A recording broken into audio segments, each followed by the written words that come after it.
कहा था कि बजट के स्पीच में आपके डावोस को आप गए थे, 40 करोड़ का इन्वेस्टमेंट लाए, बजट स्पीच में आना था ना सर कि शॉर्ट उसमें इतना बड़ा अचीवमेंट। तो काइंडली सर इस पर देखिए और मैं उम्मीद करता हूं कि तेलंगाना रियासत तरक्की करेगा, खुशहाली के तरफ जाएगा और यहां का जो पर कैपिटा आज है ये और आगे बढ़ेगा और मुसलमानों को उनका हक दिया जाएगा, उस्मानिया हॉस्पिटल बनेगा और मुझे उम्मीद है कि पुराने शहर में ट्रेन छुक छुक आएगी मेट्रो। और चीफ मिनिस्टर साहब ने जो कहा बिल्कुल सही कहा कि जयपाल रेड्डी साहब को हम नहीं भूल सकते जिनकी वजह से मेट्रो आई, हम राजशेखर रेड्डी साहब को नहीं भूल सकते, लेकिन उसके साथ साथ अकबरुद्दीन ओवैसी भी कोशिश किया था मेट्रो को, उसको भी ना भूलिए। और अगर नहीं भूले हैं तो पुराने शहर में भी चलाइए साहब, मेट्रो आएगी यकीन है और वक्फ बोर्ड की जायदादों का तहफ्फुज होगा, पुराने शहर में पुलिस का जुल्म कम होगा और खुशहाली व तरक्की के लिए हमारा पूरा ताउन आपके साथ है और हम ताउन करेंगे। हम ऐसे दोस्त नहीं जो दोस्त बनकर पीठ में खंजर भोंकते हैं, हम ऐसे दोस्त हैं जो अपने दोस्त पे खंजर आएगा तो अपने सीने को पेश करने वालों में से है। हम वैसी दोस्ती निभाने वालों में से हैं, वैसी दोस्ती निभाएंगे, उम्मीद करेंगे कि मुसलमानों को इंसाफ मिलेगा और हक मिलेगा और जो गलतियां हुई हैं वो गलतियां दोबारा नहीं होंगी और मसाजिद शहीद नहीं होंगी, फिरका परस्त ताकतें कमजोर होगी। और स्पीकर साहब मैं आपका शुक्रिया अदा करता हूं कि आपने जो मुझे वक्त दिया है, बहुत बहुत शुक्रिया। श्री కూనమనేని సాంబశివరావు గారు, గౌరవ ముఖ్యమంత్రి గారు. 1 minute. Speaker sir, Akbaruddin Owaisi గారి మీద పెట్టిన కేసు పోలీసులకు వాళ్ళు తీసిన విషయము ఇవన్నీ కనుక్కుంటాము. అయితే వారు ఒక ఆరోపణ ఏదైతే చేసిండ్రో ఆ ఆరోపణ సరైనది కాదు. అమిత్ షా గారు, కేంద్ర మంత్రి కిషన్ రెడ్డి గారు, బీజేపీ నాయకులు ఎన్నికల సందర్భంగా చిన్నపిల్లలతో ప్రచారం చేయించిందని ఫిర్యాదు చేసింది కాంగ్రెస్ పార్టీ ఉపాధ్యక్షుడు జి నిరంజన్. నేను అధ్యక్షుడిని, ఆయన ఉపాధ్యక్షుడు. ఆ రోజు ఎన్నికల ప్రచారంలో ఎన్నికల నియమావళిని ఉల్లంఘించి చిన్నపిల్లలను ఎన్నికల ప్రచారంలో వినియోగించిందని అమిత్ షా గారి మీద, కిషన్ రెడ్డి గారి మీద కేసులు కట్టండి అని ఫిర్యాదు చేసిందే కాంగ్రెస్ పార్టీ, నేను అధ్యక్షుడుగున్న పార్టీ. ఆ ఫిర్యాదు మీద ఎఫ్ఐఆర్ పోలీసులు చేసి ఆ ఎఫ్ఐఆర్ విచారణ సందర్భంగా ఛార్జ్షీట్లో అక్కడ కార్యక్రమాన్ని నిర్వహించిన నిర్వాహకుల మీద ఛార్జ్షీట్ వేసి అక్కడికి ముఖ్య అతిథులుగా వచ్చిన అమిత్ షా అండ్ కిషన్ రెడ్డి గారిని ఆ ఎఫ్ఐఆర్లో నుంచి పోలీసు అధికారులు తొలగించడం జరిగింది.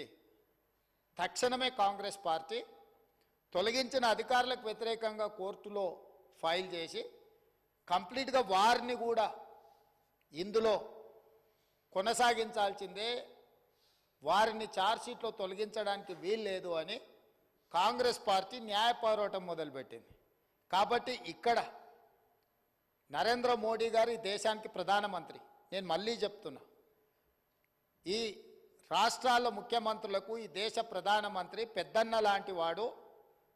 మీరు వివిధ రాష్ట్రాలలో అభివృద్ధి కార్యక్రమాల కోసం అనుమతులు, అభివృద్ధి కోసం నిధులు మీరు ఇవ్వండి, మీరు పెద్దన్న పాత్ర పోషించండి. ప్రధానమంత్రి అంటేనే పెద్దన్న, రాష్ట్ర ముఖ్యమంత్రులందరినీ సమానంగా చూడాలి. మీరు గుజరాత్ రాష్ట్రానికి ఏ విధంగా నిధులు తీసుకెళ్తున్నారో, మీరు ఉత్తరప్రదేశ్కి ఏ విధంగా నిధులు తీసుకెళ్తున్నారో, బీహార్లో మీ పొత్తుల ప్రభుత్వంలోకి ఏ విధంగా నిధులు తీసుకెళ్తున్నారో, తెలంగాణ రాష్ట్రానికి కూడా ఆ విధంగా నిధులు ఇవ్వాలి. తెలంగాణ రాష్ట్రం కేంద్ర ప్రభుత్వానికి ₹1 పన్ను చెల్లిస్తే 43 పైసలే తిరిగి మాకు వస్తున్నాయి. అదే బీహార్ రాష్ట్రం నుంచి ₹1 పన్ను చెల్లిస్తే ₹7.26 తిరిగి బీహార్ రాష్ట్రానికి మీరు నిధులు విడుదల చేస్తున్నారు. ఉత్తరప్రదేశ్కు ₹6 పైచిలకు ₹1 ఉత్తరప్రదేశ్ కేంద్రానికి పన్నులు చెల్లిస్తే ₹6 పైగా ఉత్తరప్రదేశ్కు మీరు నిధులు ఇస్తున్నారు. కాబట్టి వివక్ష చూపించకుండా ఒక పెద్దన్న తరహా రాష్ట్రాలను సమన్వయం చేసుకొని అభివృద్ధి చేయడానికి సహకరించండి అని నేను ఎక్కడో చెవిలో రహస్యంగా చెప్పలేదు అధ్యక్ష. ఆదిలాబాద్లో అక్కడనే మిత్రుడు ఎమ్మెల్యే గారు ఉన్నారు భారతీయ జనతా పార్టీ నుంచి. ఆదిలాబాద్లో అభివృద్ధి కార్యక్రమంలో భాగంగా ఈ దేశ ప్రధానమంత్రి వచ్చినప్పుడు తెలంగాణ రాష్ట్ర ముఖ్యమంత్రిగా నా బాధ్యతను నేను నెరవేర్చిన. ప్రజలు వారికి ప్రధానమంత్రి అవ్వడానికి తీర్పిచ్చిండ్రు.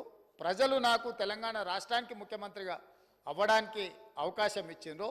ప్రధానమంత్రుల ముఖ్యమంత్రుల మధ్యలో ఒక సఖ్యత ఉండాలి, సమన్వయం ఉండాలి, అభివృద్ధి కోసం సహకారం ఉండాలన్న ఆలోచనతోటి చేసి అంటే చెప్పిన మాటలు.